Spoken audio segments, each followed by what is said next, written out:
Hi, good evening.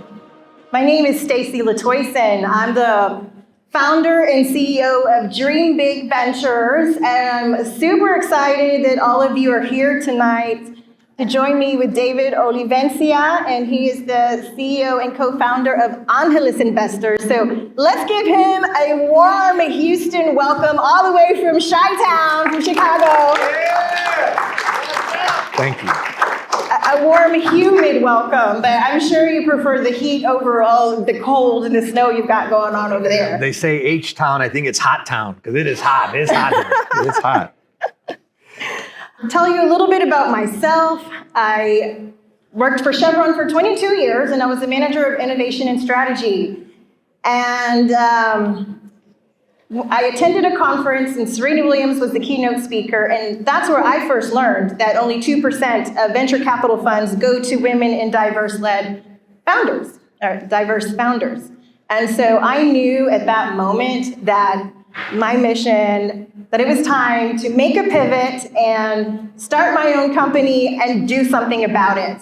So super excited here to share everything that I have learned, talk about some of the investments that Dream Big makes, and some of the future plans, and as well as learn what Angeles does. So can you all share with me how many people here are founders? All right, we got a good crowd there. And how many investors, funders do we have? Okay, so there's, and do we have any Angeles members in the house tonight? Me and David? I guess I am. Okay, well, hopefully after tonight, some of you are going to sign up, because we've got some really cool deal flow going on that, you're going to learn a little bit more about. We do. So let me tell you, David is an accomplished global tech executive and author with a deep experience delivering measurable business results and leading organizations as CEO, as a board member, a thought leader, and an energetic team coach. And that's actually what our theme is tonight. It's energizing Latino and Latina investors, because we've got the numbers are just dismal, and it takes change makers like us to do something about it, and all of you. So I'm going to first share a few statistics with all of you. According to Bain & Company, Latina and Latino-led startups received only 1% of investments made by the top 25 VC firms between 2007 and 17, and still currently make up less than 2% of the founders. And according to Latinx VC's annual report, Latinos and Latinas comprise only 2% of total VC professionals. And the pipeline of Latino and Latina professionals in venture capital ranks is just less than 2%, and even less than that are at the partner level. And Latinos are the fastest growing demographic of entrepreneurs in the US. I mean, did you know that we add 5.3 million new jobs and 1.5 trillion to the US economy? And that is because we're the fastest growing demographic of entrepreneurs in the US. So true. Yes. So David, yeah. So David, please share a little bit about yourself. Sure. So first of all, it's an honor to be here in Houston with you, Stacy, and so proud to have you inviting me and speaking to this great group. My background is I'm originally from the Chicagoland area. All my family's from Puerto Rico. I was first Boricua! Yo también soy boricua y cubana. Pa que tú lo sepas. No, but first in my family to go to college, graduated, and then I've had an amazing run in the technology industry. I worked at senior executive roles at companies like Accenture, Oracle, Verizon, NTT Data, SoftTech, and then back at Accenture. Got an MBA at Notre Dame, and as part of that, I fell in love with startups. disruption, business models, and all the cool things that were going on in the startup world. I also saw what was happening in Silicon Valley with all the wealth creation and all the growth that was happening in Silicon Valley. And I just fell in love with and I wanted to get into the action. So I joined an angel group called the Irish Angels, which is Notre Dame affiliated. And over the last 10 years, I've been angel investing. I've got a portfolio now of about 70 companies, 2 unicorns, about 10 or so that are over 100 million in valuation, another 10 or so that have died, right? So you learn just as much from the ones that die than you do from the ones that succeed. I serve on a couple different boards, and one that I'm most proud of is Angeles Investors. We'll talk more about that. But yeah, that's my career, and I'll share a little bit more as we talk. Thank you, David. So I want to poll the audience again. How many of you are first gen? First gen in your family to go to college? A lot of us are. Anybody who's an immigrant? Wow. Wow, that's amazing. How many of you are students? Any students in the house? So happy to see you here because, a lot of what we learned, we didn't learn until later in life. And it's so important, for you to get all that information now and as soon as you can so we can create a pipeline of founders and investors, very early on. In fact, my daughter, Sophia, she's already opened up her own savings account from dog sitting. And she's like, Mommy, I'm going to save my money to take my mommy on a mother-daughter trip to Paris. Oh, so that, nice. She's not spending it on games and other things, she's thinking about mommy. So it's really incredible. They can start really young. So, David, can you elaborate on the mission of Angeles Investors and why is it a critical time to fund, find, and grow Hispanic and Latinx ventures?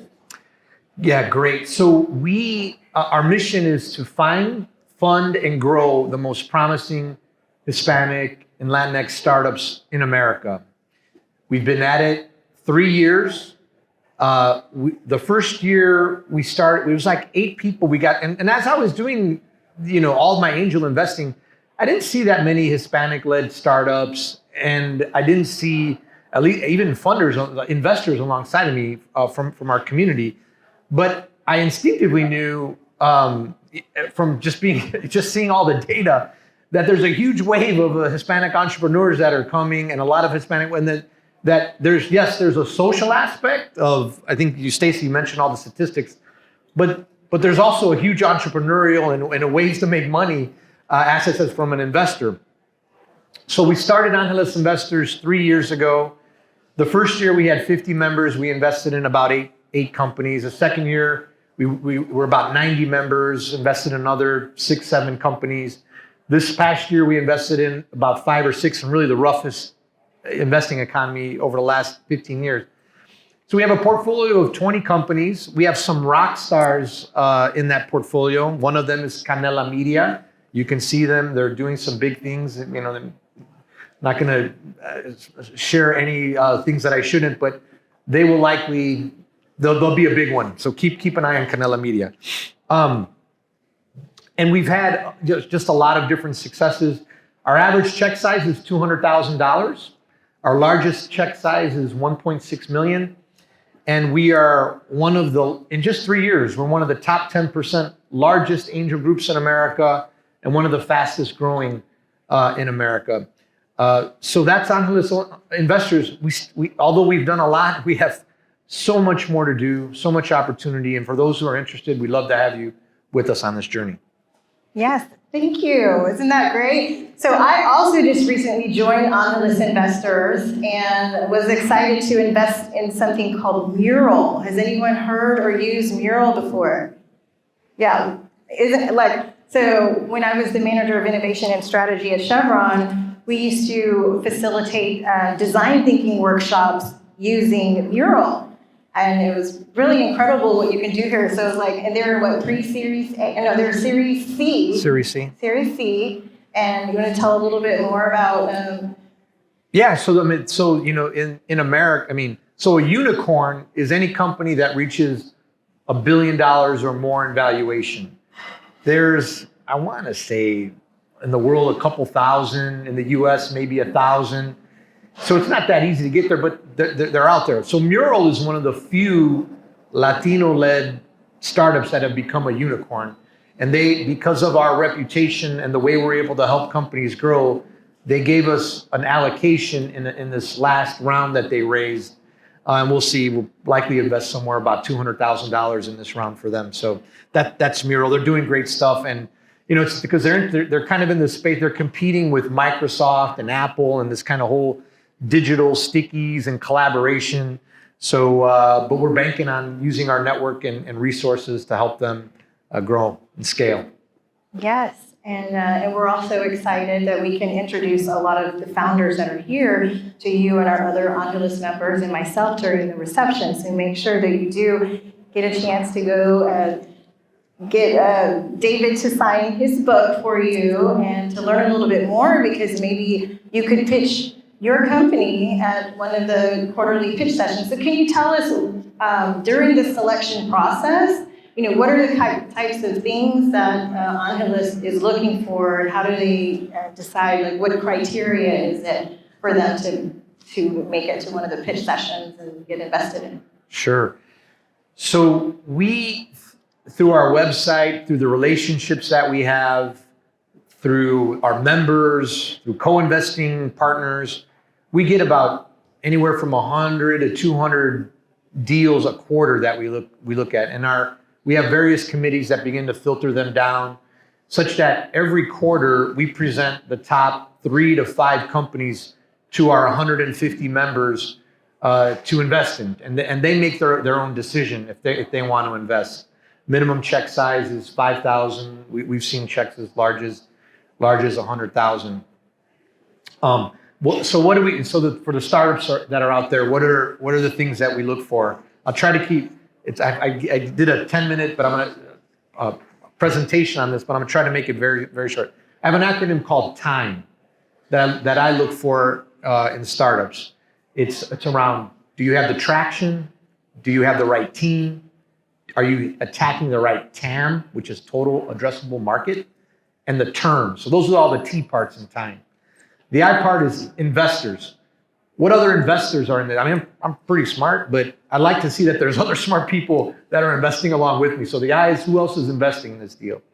The M is the business model, the business model, and the moat. The moat is what kind of competitive advantages you have.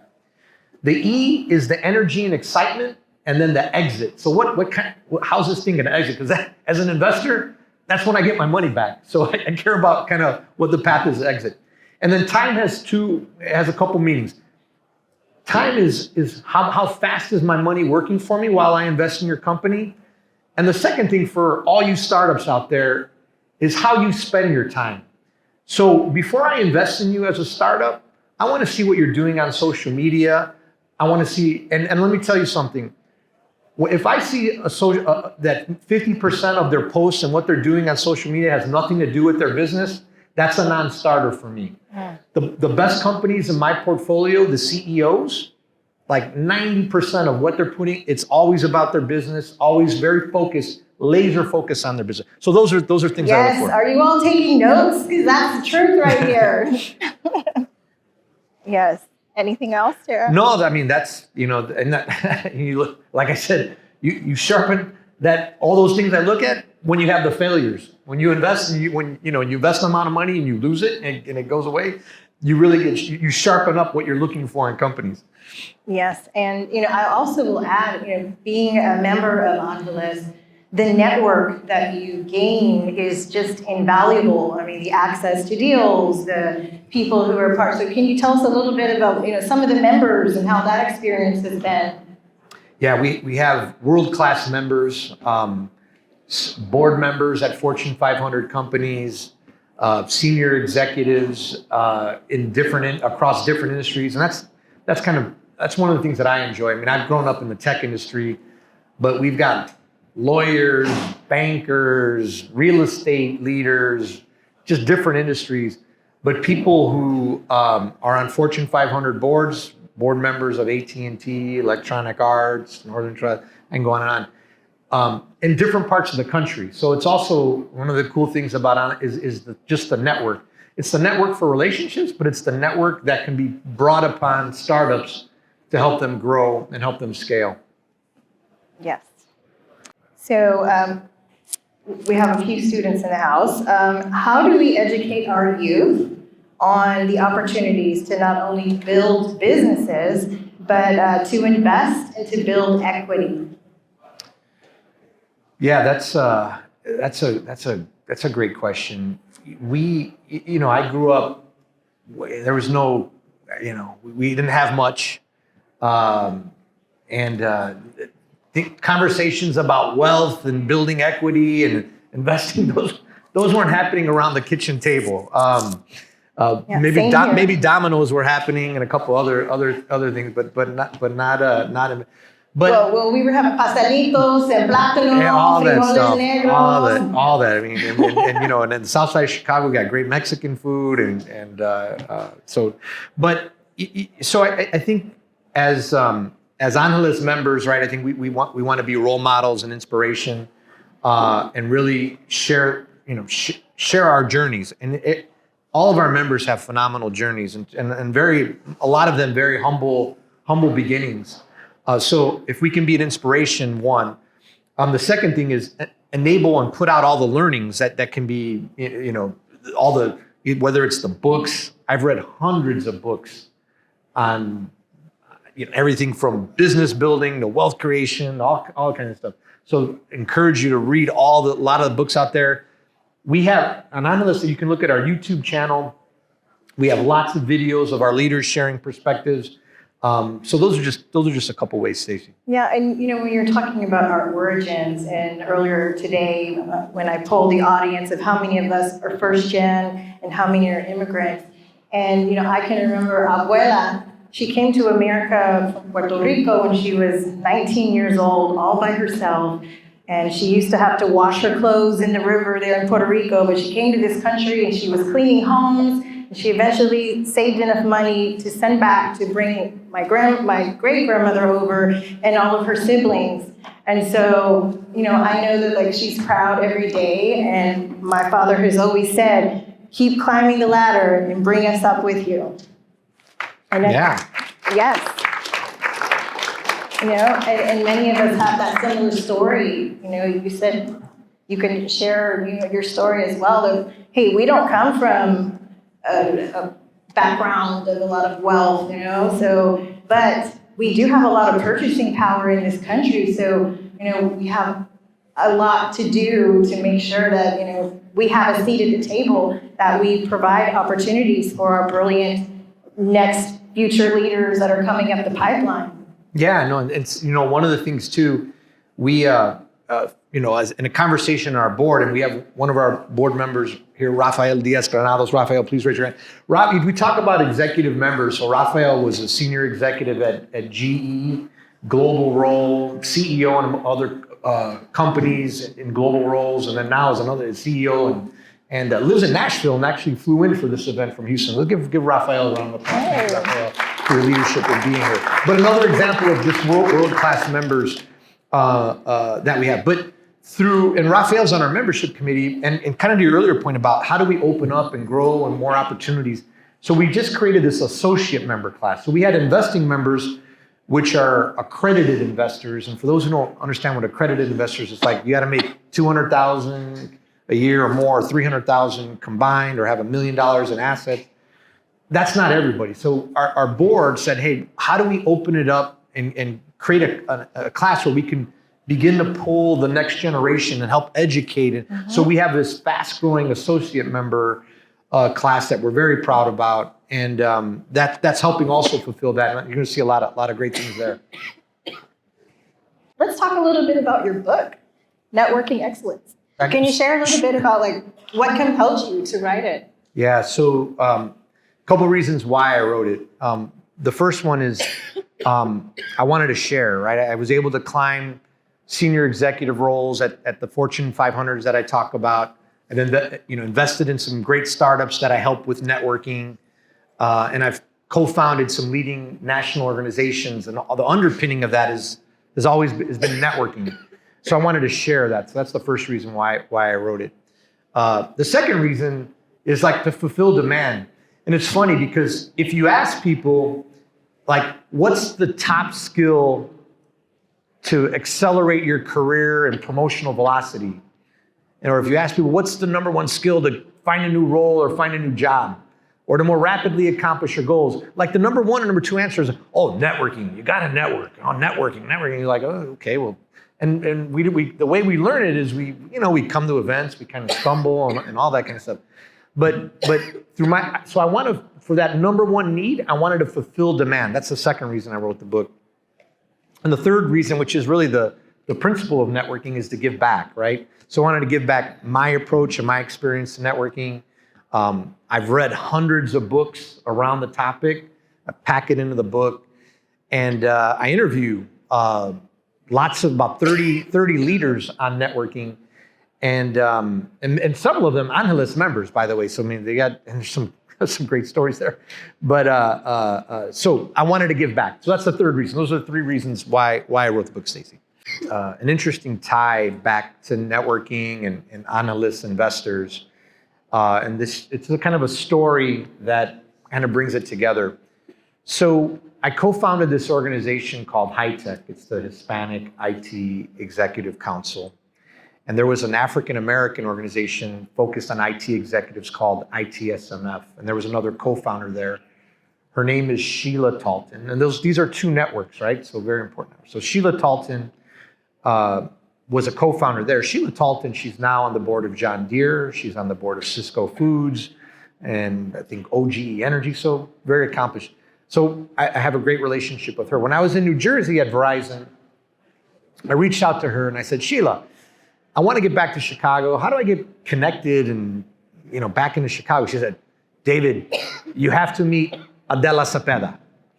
So I said, okay. So she had a party at her house, which was this kind of like networking receptions in Chicago, Hyde Park area, maybe a block or two away from Obama, where Obama lives, nice place. And so we met Adela, hit it off. My wife's from Colombia, Adela's from Colombia, so another level of a great connection. So, and then Adela and I, we ended up co-founding Angeles. So that's one thread, but it gets better.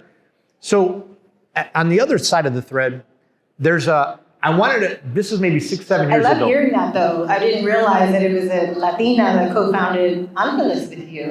There's about 8 or 9 of us that co-founded, then another 50, and it's definitely not, it's a team effort. So then I was trying to break into this company called Electronic Arts. And I saw there was a gentleman named Luis Ubiñas who was on the board of Electronic Arts. So this is what I write in the book too. You shouldn't be afraid to reach out to anybody. I reached out to Luis. I said, hey, Luis, we got so many things in common. Love to have lunch with you. Surprisingly, Luis said, yeah. And I was like, so I flew out to New York, which is part of the work. I capitalize the word work and that kind of thing. Have lunch with Luis. And we have a great time. Well, Luis was a Harvard MBA. Adela was a Harvard MBA. They never met each other. They had so many things in common. I said, why don't you two connect? So they connect. They had a great time. So fast forward, Adela's on the board of Mercer Funds, which is one of these mutual fund boards. She has an opening, and then she asked Luis to serve on the board of that mutual fund. So Luis now is serving on that board of Mercer Funds. Luis now is also on the board of AT&T, but it gets a little bit better, the last part of the story, as it relates to networking. I was in the interview process for a board, and it'll likely be announced here in the next month. I'm having a lunch with Luis and Adela in New York. This is like the first time we got together post-COVID, and I connected them like 7 years ago. And I said, yeah, Dave, what's going on? I said, well, hey, I'm actually pretty far along in this interview process for a board of directors for a private family-owned company. And here's the name of the company. And Luis said, I know that company. I serve on the board with the CEO in another company. And I didn't even know that. And I don't know if it maybe helped me. It definitely didn't hurt. But when you see the board announcement that will come out next April, now you know a little of the background history of all the things that happened between Angeles, Luis, all this other stuff. But the story, the moral to that story is it's all been about networking, and I never did that with any intention but to help other people be successful and connect them. Wonderful. Awesome. Yeah, and everybody will get a chance to get a copy of your book upstairs and get your autograph. So cool. We also wanted to share with you a bit about Dream Big Ventures and the types of companies that we invest in. So I invest in women and diverse-led startups.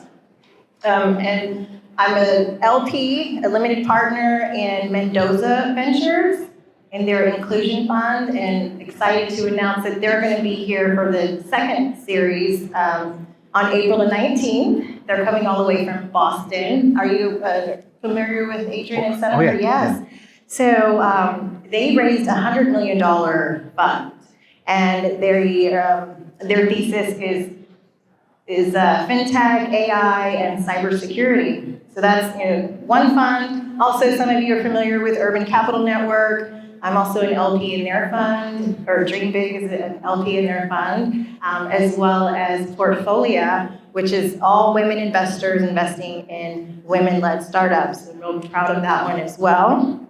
And Softtech, who's one of our sponsors this evening. Let's give it up for Softtech. They're sponsoring all the drinks that you're having tonight. So hey, we love Softtech. And they focus in early seed stage companies. They have a venture studio, and they kind of have three pillars of it.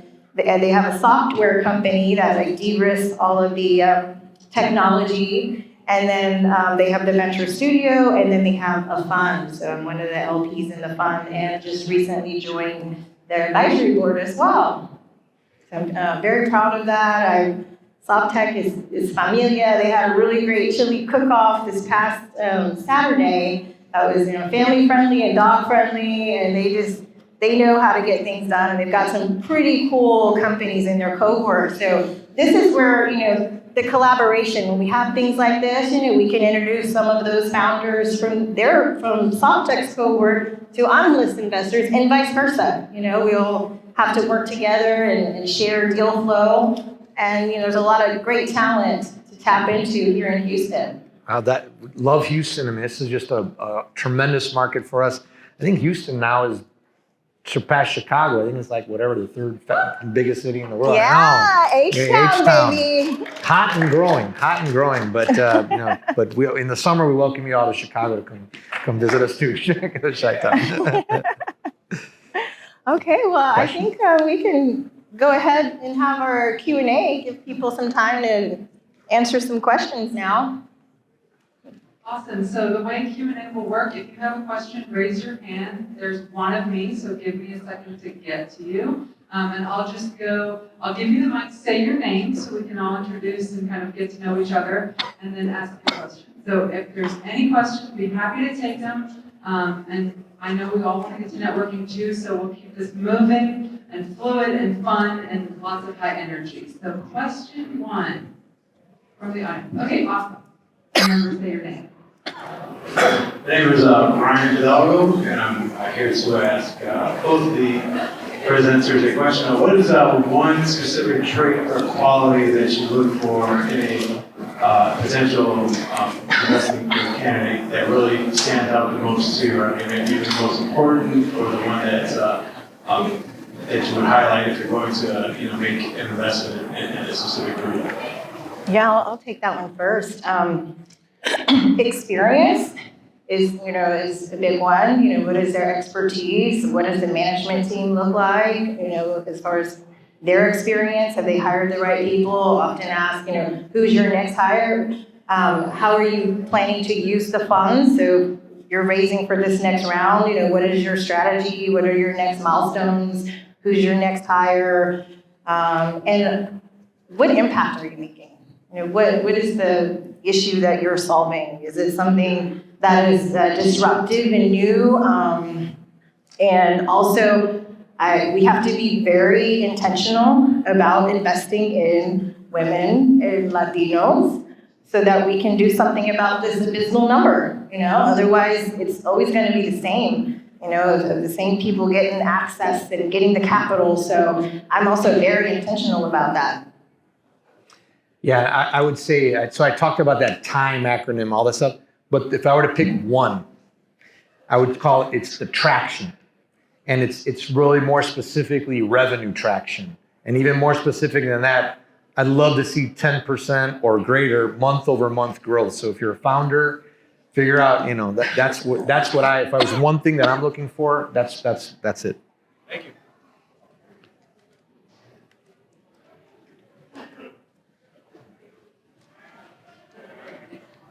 Hello everyone, Eli here, David the Amigo. How you doing? Good to see you. Good to see you, Stacy. Go Cougs. Thank you. So just a quick question. Go Cougs. Everyone is looking back at FTX, big start, right? And it completely collapsed. Just for your perspective, you guys are investors, like what exactly went wrong there and what would you do to prevent that for like another startup to collapse like that again? So, that's an interesting one. That is. That you could probably do a whole half hour kind of conversation on that one, because you had some of the world's leading investors in that one. And they Do your homework. that's really the net of it, right?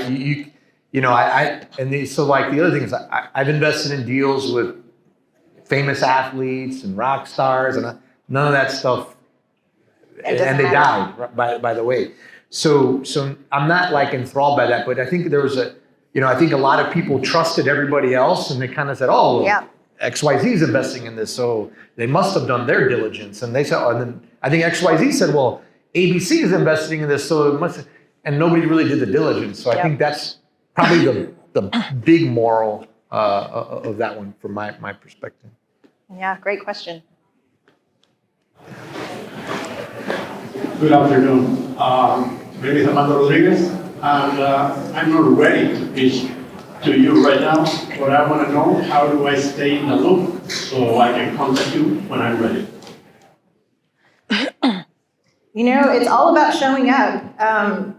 The fact that you all are here today, that says a lot. So we're going to have our networking reception. We'll definitely exchange information, send your deck over, and we'll be glad to take a look at it. Yeah, the one thing I would say for startups is that, I think you begin to, even if you're early, right? I think you begin to build a community of people who show interest. As you build that community, you want to begin to communicate to them and how you're building traction, how you're building momentum, and how you're approaching that, and begin to build that relationship and grow that circle. And because if you see us, as an investor, if you see a company that kind of they do what they say and they say what they do and they continually do it kind of month over month, quarter, it begins to get their attention. So for startups out there, that's what I would recommend. And for us specifically, you go to our website.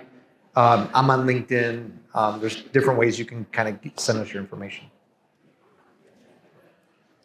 How y'all doing? My name is Jason Bigley with Chase Star Labs. I'm just wondering, one of my most difficult things that I'm encountering as a startup is actually getting the seed round investment. So I understand without any pre-revenue, without years of experience, getting a seed round is actually the most difficult task as far as a startup. So I'd like to ask you all what you recommend for a seed round investor.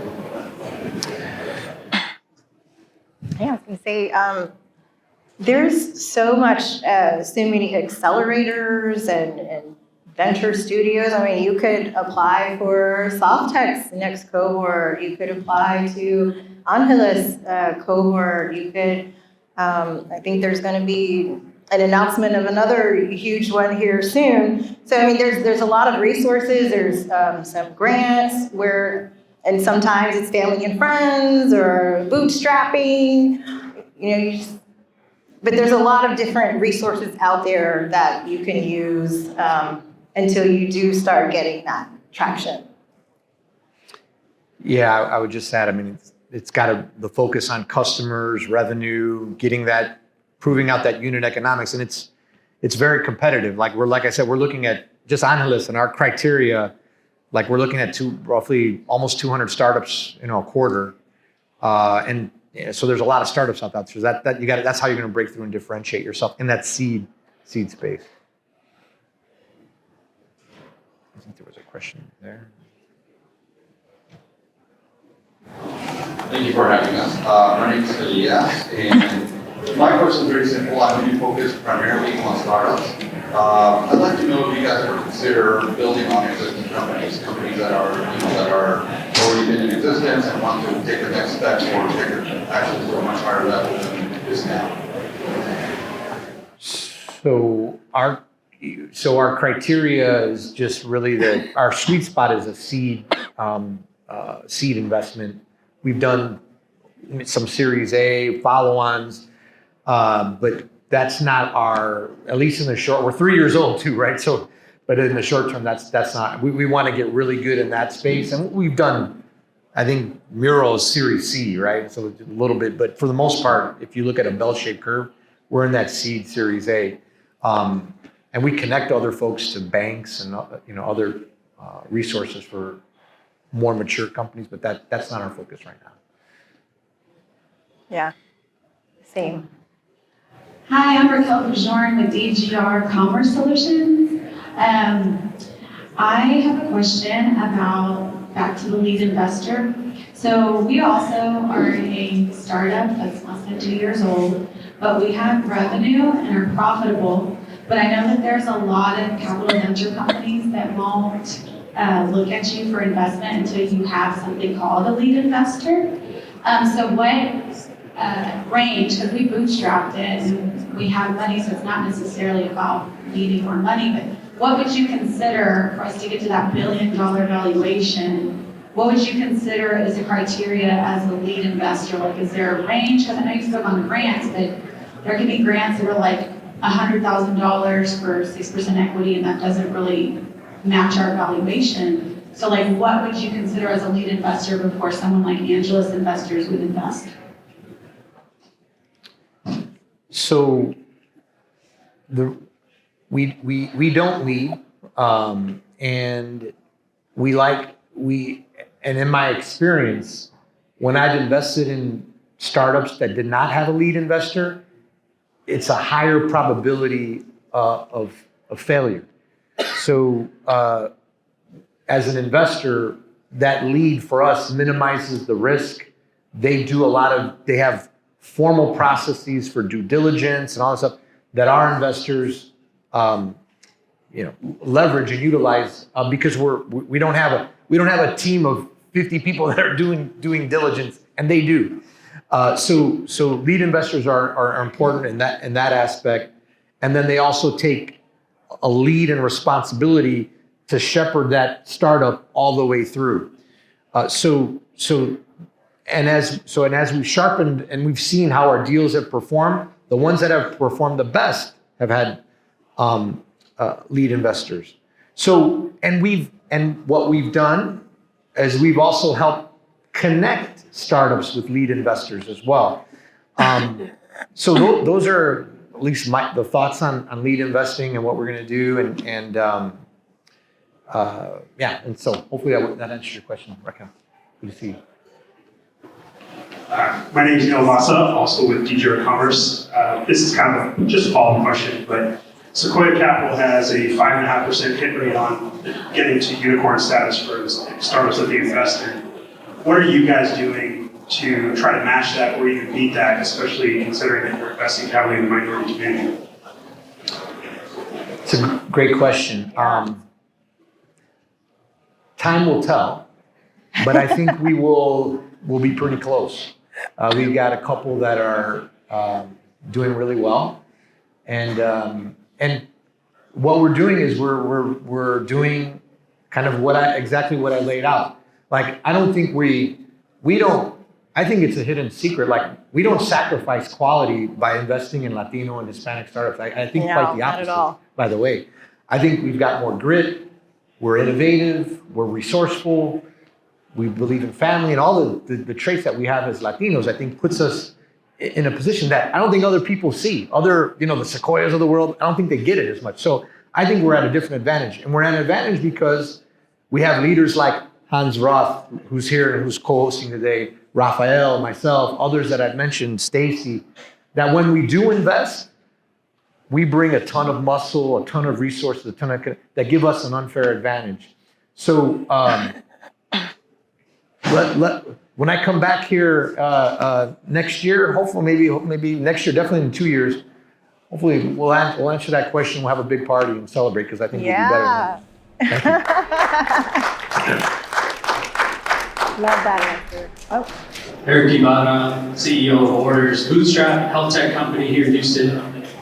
You mentioned the low number of investment in Latinos, and I'm wondering for Dream Big Ventures and for Angeles, I know you invest in Latinos. Are you able to share the percentage you invested in terms of Latinos? And probably more importantly, is there a movement, is there a way to sort of measure a VC firm or an investor and ask for those numbers and find out what their investment in terms of in Latinos actually is? And we'd love to hear your percentage if you could share. Yeah, so there's a few annual reports.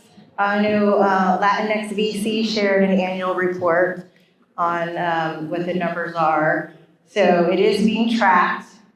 And, I'm an emerging fund manager, so, still in early stages. But as I said, being very intentional about investing in women and in Latinos and other underestimated groups, because we need it. Yeah, so of about 70, I think roughly 13 or so, and I've been doing this 10 years too, right? So 13 or so are Hispanic-led startups. But if you look at so whatever percentage that is, but if you look at the last 2 or 3 years, I'd probably say it's maybe 50%, because we started Angeles, we got this engine going of my personal investments. And what was the second part of your question? How do we do? Well, the other thing was, one of the things, Angeles does two things. We do an Angeles 100, we recognize the top 100 Hispanic startups in America, seed through Series E. That's done in May. That's one. The second thing was in Chicago, which you're all welcome to come. The weather will be nice, trust me. In August, we recognize what we call the Estrellas 40. And those are the 40 top funders of Hispanic startups.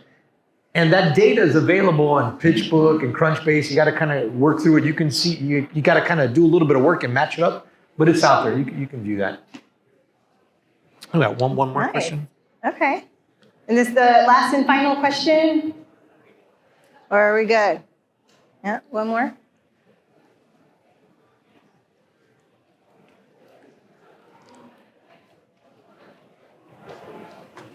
Hi, I'm Sky. I'm the founder of Bomb Self Care. My question is for pitches. What's the information that you get on pitch decks that really wasn't necessary, but there's a lot of detail that go into a business. And then on the flip side, what's the most valuable piece of information that goes into a pitch deck? Thank you. Yeah, what is your unique value proposition? I think that's, the main thing, the main driver that's really key. Yeah, there's two things in my mind when I think about the pitch deck. It goes back to the one thing I look at, I look at it, I go right to traction. I get the tech, I go, okay, they can tell me everything they want, boom, how are they doing? How are they performing month over month? But then, okay, once that I see, okay, but then they always talk about this, it's the storytelling, right? It's like, what's the unique value proposition and how do you tell a story that, that the investors are sitting there and listening and they go, so really it's the story that they're going to say, wow, this is a great story. They got the traction and I want to put my money behind the leader. Yes. Well, before we conclude, there's a lot of people to thank.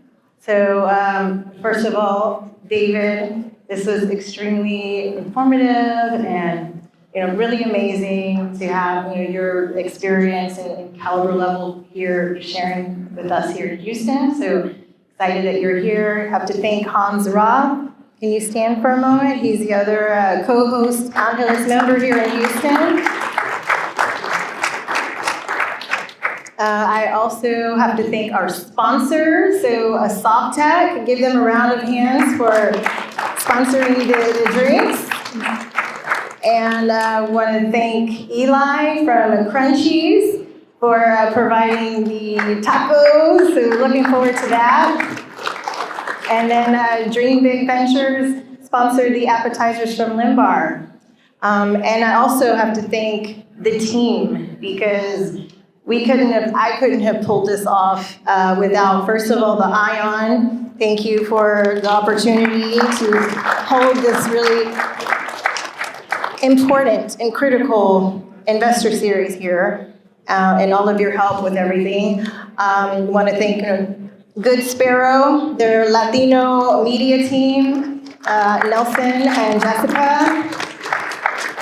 Have to thank Sarah Smith from Speakerbox Media for working on the run of show. And a big shout out to Oriana Dubin, amazing woman behind all the planning and logistics. So she will be handling everything for all of the events. So before we get released, we're gonna have music from a Latina who works at Shell, and she's also a DJ, incredible, named Karina Lopez. She goes by DJ Carib Beats. And then lastly, I want to thank you, Stacy. Can I hop in there? Oh my gosh. Something here, I want to underscore the importance of what you and David talked about, and that is investing in our underrepresented founders. And we here at the ION are committed to that. We are here to help. So if there was a word you heard today, or if there was a term and you had a question, there are so many opportunities for you to plug in and get involved, whether that's practicing your pitch and learning about storytelling and learning about what a UVP, unique value proposition, what that is, what traction is. If you're kind of thinking, I don't know that word, I don't know how to structure a pitch deck, I don't know how to have office hours with investors. We're here to help, so I'll put a plug in. I think it's next Thursday, is March 16th. We have our last seminar series, that VC Deep Dive seminar series I was talking about. That'll be our last one in this series. You're more than welcome to come to that. But any questions you have, feel free to email us and ask away. We'll get it to the right person. But I wanted to underscore that because you're the face of that for today's panel and for your next two panels, and the work that you're doing is creating ripples in the ecosystem. So, thank you. Thank you so much, Christine. Thank you all of your friends and colleagues who are here tonight and family members. Appreciate it so much. I also wanted to recognize Jesse Martinez from LSA Global, who does so much in the community for Latino startups and founders. Yeah, and I would say please connect with us on LinkedIn. We have a membership newsletter at Analyst Investors. Sign up. We love to get our updates, and we'll be around and for all the great networking.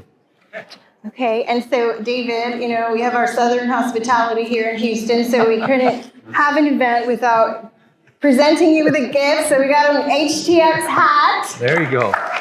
So he can go back and rock. You might, yeah, it looks good there. Sunscreen. And we also got you a shirt. So you can. So kind. HOU. Thank you. So you can represent H-Town. There you go. You go. My pleasure. My pleasure.